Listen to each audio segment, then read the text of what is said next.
en los que se altera el estado de conciencia y te hacen ser, por ejemplo, un animal. La hipnosis terapéutica, no tanto de entretenimiento, sigue los mismos métodos. La hipnosis no es más que entrar en un estado en el que somos sugestionables. Entonces yo me sugestiono y puedo hacer la gallina, el perro o comerme una cebolla creyéndome que es una manzana. ¿Cómo sería el proceso? Porque estuve viendo en tu web que ayudáis a dejar de fumar a través de la hipnosis. Cuando realmente funciona la hipnosis para dejar de fumar es en aquellos casos que no han podido dejar de fumar porque hay un componente emocional. ¿Y cuántas personas que acuden a dejar de fumar dejan de fumar realmente? En plan, ¿tienes una estadística? Yo creo que de cada 10 personas, 9 dejan de fumar.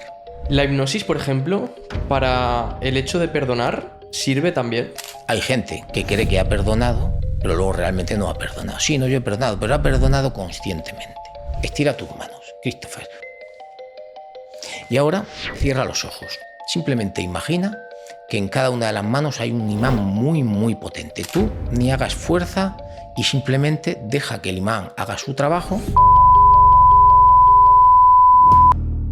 ¿Y dónde nos colocamos cuando queremos pensar algo, pero realmente no lo pensamos? A nivel de consciente, subconsciente o inconsciente. Me refiero a... En Estados Unidos se dice mucho la expresión fake it till you make it. En plan, falséalo hasta que lo consigas. Cuando realmente tú te dices a ti mismo algo, pero realmente no te acabas de creer lo que te estás diciendo, ¿te está sirviendo como sugestión suficiente para alterar tu realidad? ¿O eso no sirve? Porque veo a mucha gente que te está hablando de algo y realmente ves que no se lo están creyendo, pero que le han dicho que es bueno decirlo, y hasta qué punto eso repercute en sus mentes y en su día a día. Por ejemplo, con la psicología positiva de hoy en día, que la gente te cuelga algo que realmente no piensa ni lleva a cabo en su día a día, pero que piensa que por el hecho de ponerlo está afectando a la sugestión de cómo va a ser su día o su vida o lo que sea. El tema, por ejemplo, que has dicho tú, ¿no? De creértelo, de repetirlo. Una frase positiva. Imagínate que te levantas, claro, las afirmaciones. Sí funcionan, pero funcionan en función, valga la redundancia, desde dónde vienes tú. Si tú, por ejemplo, eres una persona que has tenido una infancia muy mala, no tienes seguridad, confianza porque te han maltratado, porque has tenido un padre o una madre que te han dicho que eres un inútil todos los días, tú en tu subconsciente eres un inútil, ¿vale? Entonces tú puedes empezar a decir todos los días, soy el mejor tío del mundo, soy el tío más válido, y te va a ayudar, pero va a costar mucho tiempo y mucho esfuerzo que de verdad veas un cambio. ¿Entiendes? Entonces, dependiendo de dónde partes, por eso, por ejemplo, con la hipnosis lo que hacemos, vamos al origen. Si tú eres capaz de cambiar ese origen, las frases que te digas te las vas a creer.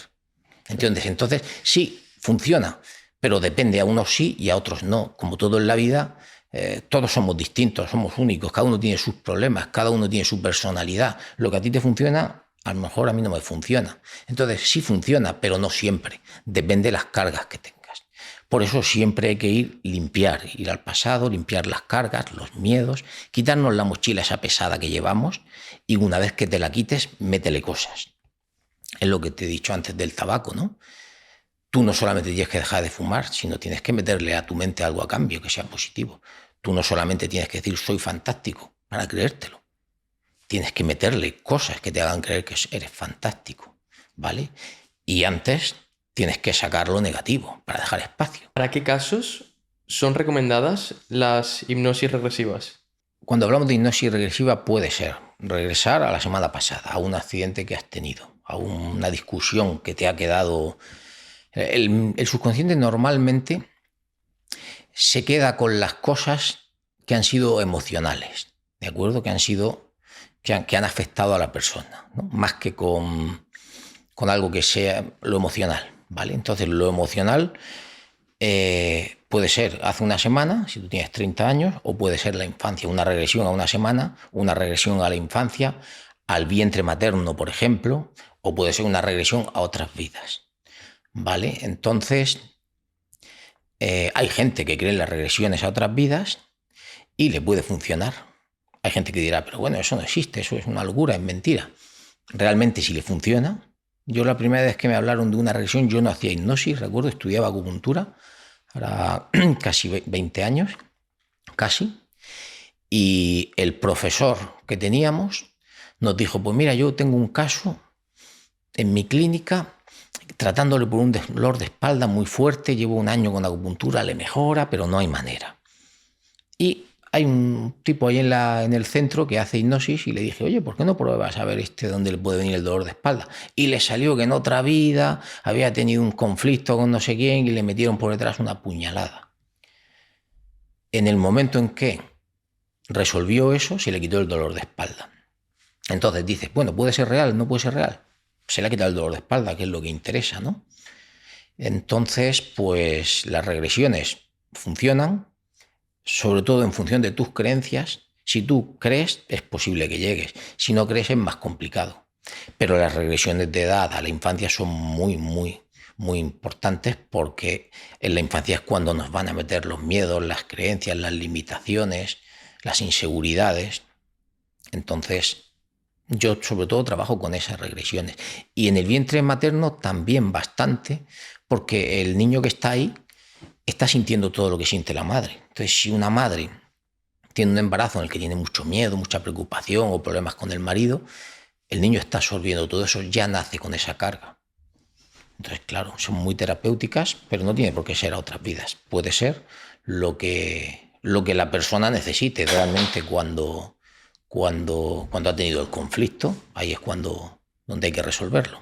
La hipnosis, por ejemplo, para el hecho de perdonar, ¿sirve también?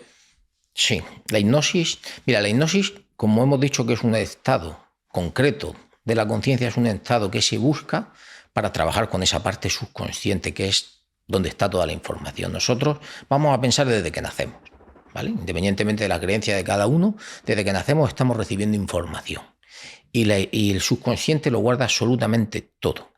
Todo, hasta tú puedes llegar, a veces la gente llega a cosas que dice, ¿cómo me acuerdo yo de esto? Estaba con 3 años y llevaba un jersey rojo y la puerta se abrió y oí no sé qué. Entonces, está todo guardado. Por tanto, ahí hay, como dijéramos, una caja de información que no miente. Hay gente que cree que ha perdonado, pero luego realmente no ha perdonado. Sí, no, yo he perdonado, pero ha perdonado conscientemente. Pero tú, cuando en un estado de hipnosis, amor, le haces conectar con esa persona a la que se supone que ha perdonado, ¿cómo te sientes? Pues no me siento muy a gusto, estoy sintiendo un poco de resentimiento, rencor. No ha perdonado. Entonces, bajo hipnosis es mucho más, dijéramos, más profundo el perdón, más real. También pasa como lo que dije de fumar. La persona tiene que partir de que quiere perdonar. A veces queremos que se produzca el perdón, y el perdón no se puede producir hasta que uno no se libra del miedo, por ejemplo. A veces decimos, bueno, es que de pequeño te han maltratado. Imaginemos que tu primo te ha maltratado de pequeño. Te ha pegado, te ha humillado, lo que sea. Tienes que perdonarlo. Pero resulta que cuando tú conectas con esas experiencias del pasado, sigues teniendo miedo. Ese es un error que se produce muchas veces, ¿no? Si tú todavía tienes miedo, ¿cómo puedes perdonar a alguien a quien le tienes miedo? Si cada vez que piensas en esa persona o se cruza delante tuya, sientes miedo, te está produciendo una emoción negativa, no puedes perdonarlo. Lo primero que tienes que hacer es quitarte el miedo, mirarle a la cara y decir, ya no te tengo miedo, ya no tienes poder sobre mí, ya no me vas a hacer nada. Y entonces, una vez que me he quitado ese miedo, puedo perdonar con mayúsculas. Y por supuesto, el perdón es una de las terapias más sanadoras que hay. Y a través de la hipnosis, como he dicho antes, realmente a través de la hipnosis se puede aplicar cualquier técnica, pero es más efectiva, es más profunda, porque estás conectando directamente con la parte que tiene, con esa caja de herramientas que es la que tiene todo registrado. ¿Y podrías explicar exactamente qué es el consciente, qué es el subconsciente y qué es el inconsciente? Porque siempre he escuchado hablar también que se puede reprogramar el subconsciente, pero nunca se habla del inconsciente a nivel de reprogramación. ¿Podemos acceder de alguna manera al inconsciente o simplemente podemos trabajar sobre el consciente y el subconsciente? Tu pregunta es si te puedo explicar exactamente. No te lo puedo explicar exactamente. Cada uno tiene una opinión, ¿de acuerdo? Yo te voy a hablar de mi opinión. Cuando muchas veces estamos hablando de consciente, o sea, de subconsciente e inconsciente, a veces nos referimos a lo mismo, ¿de acuerdo? El inconsciente, hay gente que te diría, es la parte esa de dentro de ti que hace que tú respires sin tener que pensar en ello, que hace que tu corazón lata, que tú, mientras estás durmiendo, todo funcione bien, ¿no? Eso podría ser el inconsciente. El subconsciente es la parte que aloja todo, todas las experiencias, todo el conocimiento, ¿vale? Pero ya te digo, muchas veces se habla de una cosa y de otra indistintamente. Yo ya no distingo mucho entre subconsciente e inconsciente. Creo que lo más potente es la parte subconsciente esa de la información, porque esa tiene la información. En medicina china, por ejemplo, en Qigong, se dice, allá donde va la mente, va la energía. Para mí, como practicante de medicina china, de Qigong, etcétera, etcétera, creo en la energía, creo que somos energía, ¿no? Somos energía. Para mí somos energía. Habrá gente que no crea, pero para mí sí. En medicina china se dice, ¿cuándo viene la enfermedad? Cuando hay un bloqueo de la energía. Pero fíjate también lo que dice la medicina china. Igual que te digo, la medicina china, todas las grandes culturas antiguas, todas las medicinas ancestrales, más o menos vienen a decir lo mismo. Allá donde va la mente va la energía. Por tanto, la energía, cuando se bloquea, produce la enfermedad, pero ¿quién dirige la energía? La mente. ¿De acuerdo? Entonces, para mí esa es la parte subconsciente. Luego podemos hablar de consciente, subconsciente, supraconsciente. Hay gente que cree en el supraconsciente. El supraconsciente puede ser el tu yo superior, para otros puede ser Dios, para otros puede ser la conciencia colectiva, ¿vale? Eso depende de las creencias de cada uno. Lo cierto es que cuando tú trabajas con la mente subconsciente en estado de relajación o conectas con ese trance hipnótico, puedes resolver muchas cosas, independientemente de tus creencias. Yo ya no me planteo, yo ya no entro en las creencias, en esto es verdad, no es verdad, el método científico, esto. Si algo más o menos funciona y veo que no aporta un riesgo, pues es bueno, vamos a practicarlo, ¿no? Claro, ¿y el trauma dónde se alojaría? ¿Los traumas se alojan en el subconsciente? Porque hay otra cosa que también he observado después de muchos años observando a gente que estaba tratando sus traumas, es que incluso aparentemente después de haber sanado el trauma tiene una mínima inercia sobre la persona. ¿Se puede realmente eliminar un trauma o es algo que realmente simplemente entendemos pierde fuerza sobre nosotros, pero siempre va a estar con nosotros? Primero me has dicho dónde se aloja el trauma. El trauma puede alojarse en el cuerpo, ¿vale? Bueno. Puede alojarse en la mente, en la parte consciente, en la parte subconsciente. Puede alojarse incluso en el cuerpo energético, ¿no? Dicho esto, ¿se puede eliminar un trauma? Sí. Lo que pasa es que yo siempre digo, y se lo digo a todo el mundo con el que hablo, ¿no? Nosotros siempre tenemos dos partes dentro de nosotros. La parte que quiere fumar y la que no quiere, la que quiere beber y la que no quiere, la que tiene miedo y la que quiere ser valiente, la que quiere subir la montaña y la que no quiere subirla, la que tiene trauma y la que dice, déjate ya de traumas y de tonterías, ¿vale? Entonces tú puedes trabajar el trauma, pero lo vas a reducir y lo vas a reducir hasta el punto de que ya no tenga opinión en la mente, vamos a decir. Pero siempre va a quedar ahí, ¿vale? Yo creo que siempre va a quedar ahí. Y va a estar esperando el momento de debilidad para volver a salir. Lo has hecho muy pequeño, ¿no? Imagínate que tú tienes un miedo y lo vas reduciendo. Hay una parte que tiene miedo y una que no. La del miedo reduce. La que no tiene miedo coge el poder. Antes la tenía la del miedo. Pero siempre va a quedar ahí una milésima parte que puede salir. Es como el yin y el yang. El símbolo del yin y el yang. Dentro del yin siempre hay yang, aunque sea muy poco. Y dentro del yang siempre hay yin, porque nada es absoluto. Entonces sí, lo podemos reducir hasta el punto de tenerlo controlado. Pero nadie nos dice que el día de mañana no pueda decir, aquí estoy, vuelvo a salir porque es necesario. Y además te dices como cuando alguien deja de fumar, por ejemplo, que hemos hablado antes, ¿no? Dejas de fumar y a los 3 meses, a los 6 meses, te dan una mala noticia y de pronto estás con alguien y dices, dame un cigarrillo. ¿Por qué? Porque esa parte de fumador que estaba tan pequeñita ya que no tenía ninguna validez y que no se le tenía en cuenta, cuando tú te han dado la mala noticia y te pones muy nervioso y te dices, que estoy aquí, recuerda que cuando estábamos nerviosos y fumábamos, nos tranquilizábamos y de pronto, pum, coges el tabaco y ya le has dado otra vez poder. ¿Vale? Así, yo creo que así es como funciona. Es decir, que siempre van a habitar en nosotros esos traumas de alguna manera, por mucho que no ejerzan una fuerza muy grande sobre nosotros. Claro, porque es información, ¿no? Nosotros somos informados, están dentro de nosotros. Lo que pasa es que tenemos que aprender a, dijéramos, dominarlo, entre comillas, tenemos que aprender de ellos. El que yo no tenga miedo en una situación concreta no quiere decir que dentro de mí no tenga que saber lo que es el miedo o que no lo haya sufrido. Precisamente me puede servir como aprendizaje, ¿vale? Pero eso que tú me dices, eliminar el trauma, eliminar el miedo, ¿en qué me convierto? ¿En Buda, en Jesucristo, Dios? Claro. Es complicado. Yo por lo menos no creo que llegue a ese nivel nunca. Y ahora una pregunta que se está haciendo mucha gente. ¿Nosotros podemos realizar autohipnosis en nuestra casa para reprogramar nuestro subconsciente? ¿O son todo cursos y historias que nos venden en internet porque realmente tenemos que estar con un especialista para reprogramar nuestro subconsciente? Sí, nosotros podemos hacer autohipnosis. Pero pasa como hemos hablado antes con las afirmaciones. Dependiendo del problema que tengas, si imagínate que es un problema muy grave que te produce mucho miedo. Hacer una autohipnosis para enfrentarte tú a ello solo puede ser complicado. Quizá necesitas a alguien que te acompañe.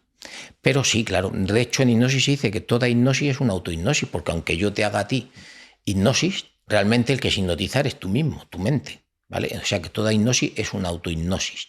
Todos podemos hacer, simplemente entrar en un estado de relajación. Cuando tú entras en un estado de relajación, no hay miedo, no hay conflicto. Entramos en el subconsciente y a partir de ahí puedo hablar, ¿vale? En hipnosis hay muchísimos. Hoy en día la hipnosis tiene muchos ejercicios. Por ejemplo, hay un ejercicio en el que tú puedes imaginar que estás en una habitación, colocas 2 sillas y en una silla está una parte de ti que opina una cosa y en otra silla está una parte de ti que opina otra. Tú entras en un estado de relajación y puedes establecer una conversación y decirle la parte que tiene miedo, oye, es que yo tengo mucho miedo de montarme en el ascensor, y la parte que no tiene miedo decirle, ya, pero no tiene sentido, fíjate que nadie se queda atrapado, nadie tal, y puedes convencerla, ¿vale? Eso puede ser una autohipnosis, además una autohipnosis generativa en cuanto a que estás produciendo un cambio tú mismo, ¿vale? Y luego, pues imagínate, a veces también hacemos, y ahora imagina que hay un observador. ¿Qué opinaría el observador? Imagínate que has tenido una pelea con alguien y tienes un conflicto ahí muy grande, ¿no? Vale, pues esas dos partes, hay una parte que quiere perdonar, que quiere entender, otra que está resentida, hablan y se pueden poner de acuerdo, pero luego puedes pensar en decir, vale, imaginemos que hay alguien ahí arriba que me está observando. ¿Qué opinaría? ¿Qué me diría? Y esa siempre va a ser una opinión sabia. Esa opinión viene de una parte de tu subconsciente o viene de tu yo superior, viene de Dios, como he dicho antes, depende de lo que tú creas.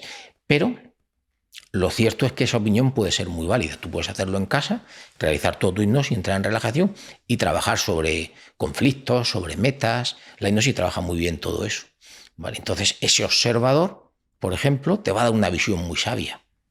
Independientemente de quién pueda ser. Podría ser un amigo.